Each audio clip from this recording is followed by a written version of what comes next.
Christmas, the most wonderful time of the year. The lights, the music, the smell of cinnamon and pine. It's that rare moment when the world actually slows down a bit.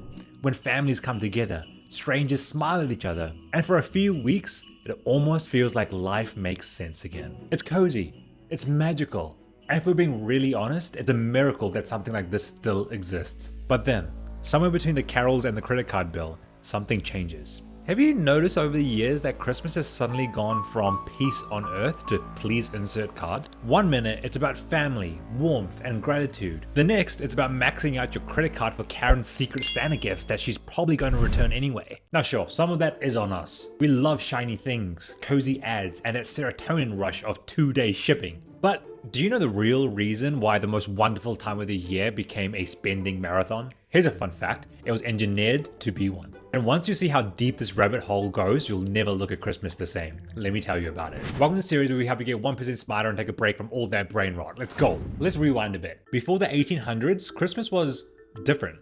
It was mostly a quiet religious celebration. Church, food, a bit of singing, maybe one handmade toy if you were lucky. No chaos at supermarkets, no matching pajamas, no Mariah Carey crawling out of hibernation every November. Then the Industrial Revolution happened. Factories, printing presses, and urban life created the perfect storm. Suddenly, there were goods to sell, ads to print, and people living in cities who could be persuaded to buy stuff they didn't really need. Retailers looked at Christmas and went, wait a minute, people are actually already feeling really generous. What if we monetize that emotion? And just like that, Christmas became commerce with decorations. By the 1840s, department stores in the US and Europe started turning Christmas into an event.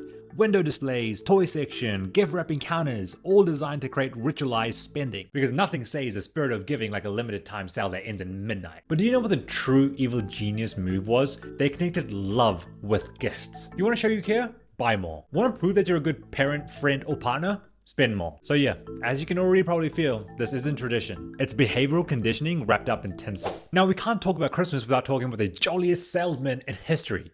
Santa Claus. Did you know that before the 20th century, Santa wasn't even red? He was depicted in all sorts of outfits. Green, brown, even blue, depending on the country. Sometimes he was tall and thin, sometimes more of a monk than a mascot. This all changed when Coca-Cola stepped in. In the 1930s, they wanted to boost winter sales. People weren't exactly craving cold fizzy drinks in December. So their ad team thought, what if we made Santa our guy? So they did. They redesigned him.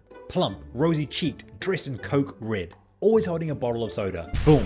Instant cultural takeover. The marketing campaign didn't just sell fizzy drinks, it defined Christmas for the next foreseeable future. So yeah, the modern image of Santa came from a marketing campaign ran in the 1930s. The next time when your kid sits on Santa's lap at the mall, just remember, that man in red is basically a walking brand partnership. It's influencer marketing before influencers even existed. If you weren't shook already, here's where it gets even more sneaky. Marketers don't just sell products, they sell emotions. Guilt, nostalgia, social pressure, and fear of missing out are secret ingredients. And psychology backs this up. Holiday ads exploit these 3 big cognitive biases. The first one, reciprocity bias. They got you a gift, so now you have to get the one in return, right? Even if this is something meaningless, your brain says, let's balance the scales. Second one, social proof. Everyone's buying this, so it must be good, right? At the end of the day, we're pack animals. If society says that this gift is good, then that means good people will buy gifts. Your brain pretty much goes with it to avoid social rejection. And third, loss aversion. If you don't grab that deal now, you'll miss out. Black Friday literally runs on this one, and so does Boxing Day. Your brain registers potential savings as a loss if you don't buy, even if you didn't want the thing in the first place. Now, put these together and you've got the perfect psychological cocktail for overspending. This is how people end up spending billions every December on things they didn't plan to buy.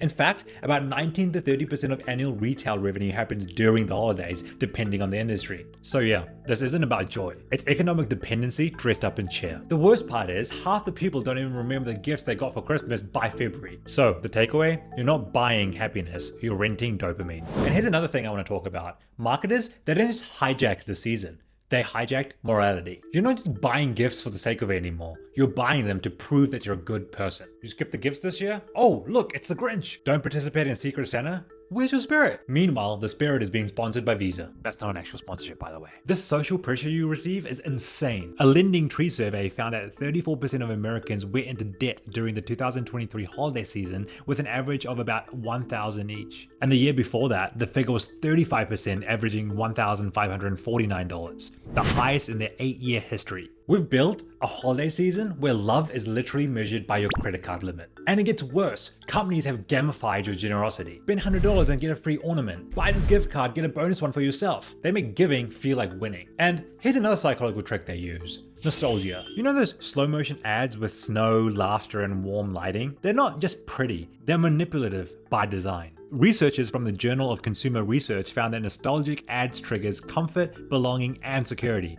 All emotions that make people more willing to spend. In other words, they make you more emotionally vulnerable and then point you towards the checkout button. Okay, but let's zoom out for a second. The commercialization of Christmas doesn't just impact our wallets, it affects the planet. Every December, over 4 million tons of wrapping paper end up in landfills. Thousands of tons of cheap plastic toys get thrashed within weeks, and shipping emissions spike globally because everyone's panic ordering last minute gifts. So yeah, now peace on Earth even comes with a carbon footprint. You know, the saddest part of all of this is that people know this, but yet they still can't stop. This is because this holiday machine runs on emotion, not logic. So what do you do about it? You're lucky I'm here to tell you, so hit that like button and subscribe for more advice like this. All you have to do is go full minimalist and start gifting pine cones and rocks. Just joking. But what you can do is start seeing through that manipulation. Buy something because it means something to the person, not because the algorithm told you to, or you saw that last minute deal on savings. Get fewer but better things. Replace quantity with intent. Write a letter instead of sending a gift card. Most importantly, spend money on memories, not merchandise. And maybe,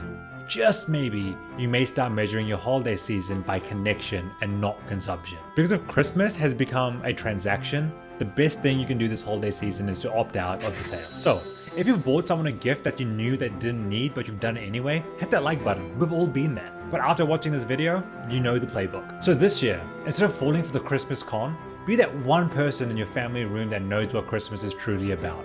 Connection. And speaking of connection, why don't you hit that subscribe button down there so you can connect with me to get 1% smarter every other week. Until next time, peace.